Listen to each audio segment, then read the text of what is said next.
Hey everybody, welcome back to my channel. In today's video, I'm going to go through 4 really fun ideas that you can do with your watercolors. If you are like me and trying to get back into watercolor painting and you just want some fun, fairly easy projects to have a go at. And these paintings would be great to do in your sketchbook, or what I'm doing is I'm turning them into some cute DIY bookmarks. First, let's run through all of the supplies you'll need to do these little paintings. And you really don't need much, as long as you have some watercolor paper, some watercolor paint and brushes, you'll be fine. I'm going to be using some tube watercolor paints, and these are the Holbein watercolors, but you don't need to use anything as expensive as these. Any sort of student grade paint will do fine. Just use what you have available to you. You don't need expensive supplies at all for these paintings. For the paper, I am using 140-pound cold pressed watercolor paper, and this is the Fabriano Artistico watercolor paper, and this is a really great quality paper, but like I said, you can use any watercolor paper that you have available. Again, with brushes, you can use whatever you have on hand. You can use synthetic brushes like these ones, just round brushes, or more natural hair brushes. It's completely up to you. And then once you've got your supplies, what you want to do is section your watercolor paper into 4 equal strips, like I'm doing here with some Scotch Magic tape. And the paper I'm using is size 9 by 12 inches. And I just put some tape in the middle and then halved it again to create these 4 equal strips. And then I'm just taking a watercolor pencil, doesn't matter what color, or you can use a graphite pencil, and lightly sketch in just a basic composition for your scenery. And what I decided to do was a painting for each season, and I didn't use references really. I just wanted to go in and have some fun. But I didn't want to put too much pressure on these paintings because I was using this as a way of getting back into watercolor, because I haven't painted with watercolors properly for over a year, and I was definitely feeling very rusty and just wanted something that wasn't a lot of pressure to get back into it. So for my spring painting, I'm just doing a simple sky using yellows, pinks, and a bit of blue to create more of a purple tinge within that pink. Just layering those couple of colors until I get a nice saturated looking sky. And I made sure to pre-wet the paper first so that I was using the wet on wet technique, so I didn't get any harsh edges. And then I went in and did a little path in the middle, and also some nice little, I wanted to do like a field of blossom with a little bit of a field in the background. And so I just layered some greens and the pinks directly around where the path is to create that tall sort of hedge with the cherry blossom. But like I said, I didn't follow any references. I was just having fun with this. And the reason I haven't painted for so long is because I was working so hard non-stop on the Colour Pencil Academy for the last year that I just didn't have time to paint or do anything else. Plus, you know, I have a son that's just turned 1 year old now. So as you can imagine, everything's been pretty hectic with him, trying to balance, you know, creating my first proper course and raising a young baby. But it's fun now to get back into watercolor. But I definitely felt super rusty, and I could tell with this painting that, you know, I'm out of practice and I needed to definitely get a lot more practice in until I'm back to my usual standard, because it's like my hands just forgot what they're meant to do when it comes to watercolor. I've been so used to using colour pencils for the last year that it just felt so weird. And I'm sure those of you that have had a break from painting can relate that it's really hard when you do your first painting. It just feels like you've forgotten everything. And that's definitely how I felt with this. I've lost my mojo a bit, but I'm sure it will come back very quickly. It's just how it goes when you take a break. So for the second painting, I just did a very, simple gradient of blue for the sky and then some dark blue in the background for the sea, slowly getting lighter towards the front of the waves.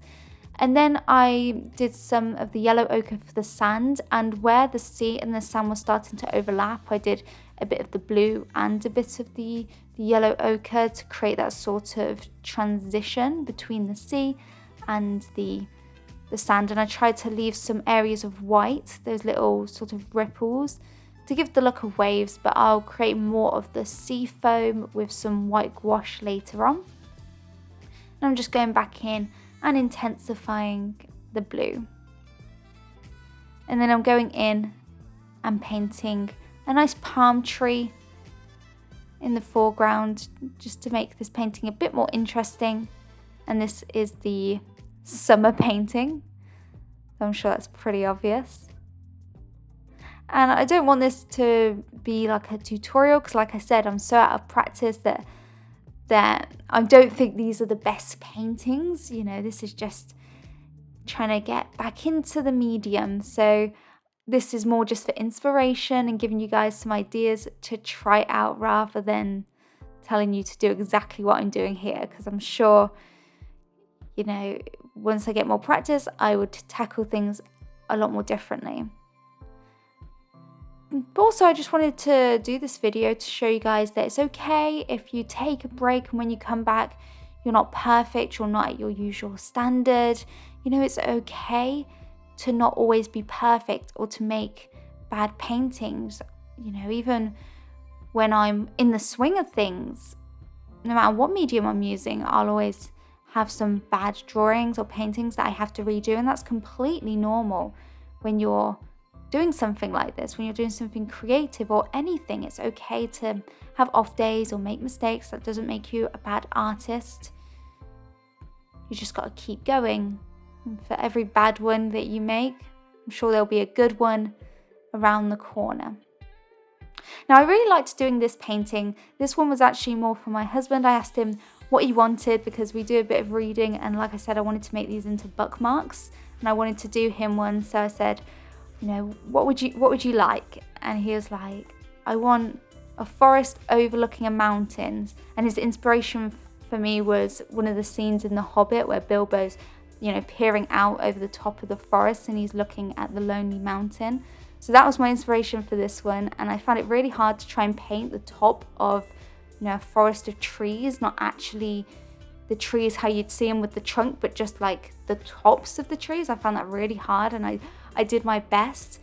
I wasn't going for anything realistic, just tried to make it look a bit more abstract with a bit of detail in there. And I tried to do a bit more of a stormy, moody sky. And then I did use a reference to help with the mounting because there's no way I'd have been able to do that without a reference. I think that's probably the only thing I used a reference for, I'm pretty sure. And I really liked how this one turned out. I used some white gouache to create the white parts of the mountain and just clean up the edges. And I think that one looks quite nice. I'm not a massive fan of how the actual tree bit turned out, the top of the trees. I don't think I gave it much thought. I just sort of went in with the paint. So I think I'd probably plan it out better next time, but I still think it looks quite cute. And then for the final one, the winter one, this is my favorite. I love painting anything cold and wintry. So my idea for this was I just wanted to do a nice snowy sky. I used the salt technique actually for this one, where whilst your paint is still wet, you sprinkle salt on top of your wet layer of watercolor, and it creates a really nice snowy effect. You can see that I've already done it with the salt on the sky, and it just, I don't know how it does it. It looks so good and realistic for snow. And so we've got a bit of a lake and some bits of snow, snowy bank, and I wanted to paint a little cabin. I wanted to go a bit out of my comfort zone. I very rarely add like buildings into my watercolor paintings when I'm doing stuff like landscapes, but I thought, let's do a little cabin. I felt like this is what the painting needed, and this was hard to do without a reference because I'm not the best at that kind of stuff, but it was fun to try out. And then next to it, I just wanted to do some nice trees in the background, doing a few layers so that the trees furthest back are lighter, and then the closer the trees are, the darker they get, to add a bit of depth to the painting. So you can see that I'm getting more intense with my watercolor for these trees closest to the cabin. And I made sure to leave the top of the cabin white so it looks like there's snow settling on top of the cabin. Otherwise, if I did it all brown, it wouldn't really look like it was part of the setting, because if it's snowing, there's going to be snow on the cabin. And then I'm just adding a little bit more detail to the lake. I wanted to add a bit of ripples and texture to the lake. And I really like using this sort of purple colour palette for winter scenes. I really like that. And then what I decided to do was I decided to go over all the paintings again and just refine them a little bit more with a few details. You know, I came back to this the next day and I just felt like seeing if I could improve it a little bit. After letting it all dry, I came in with the gouache and tried to add a bit more detail to this spring painting, add a few more like petals and individual flowers. And what I did was I mixed white gouache with a little bit of pink watercolor and a little bit of purple so that it would show up on top of the watercolor, because the white gouache makes the paint a lot more opaque. So I love doing this little trick. I add a little bit of white gouache to my watercolors and it just makes it so much more opaque, so you can easily add lighter colors over darker colors. And I added a few more blades of green grass, tall green grass, right in the foreground. Again, using that white gouache trick, mixing in a little bit of the green watercolor. And I just felt like this pulled this painting together a bit more and just made it look a little better, because I wasn't too happy with it. And then I just went in and darkened in between the grass and in between some of the flowers, just to add a bit more contrast and depth to the painting, because it was all very mid-tone and light values. There wasn't really many darker values in there. So I just wanted to give it a little bit more of a contrast, add a few more shadows to the piece. I'd love to know how you guys are getting on with your watercolor journey. What sort of stage are you at the moment? Are you just getting into it? You know, you just got your supplies together and trying it for the first time? Or are you getting back into watercolors after a bit of a break? Or are you just in the flow of things, trying to improve, really into your watercolors at the moment? Let me know what stage you are at and whether you're enjoying working with watercolors. What do you enjoy painting? Let me know. It'd be nice to read all your guys' comments.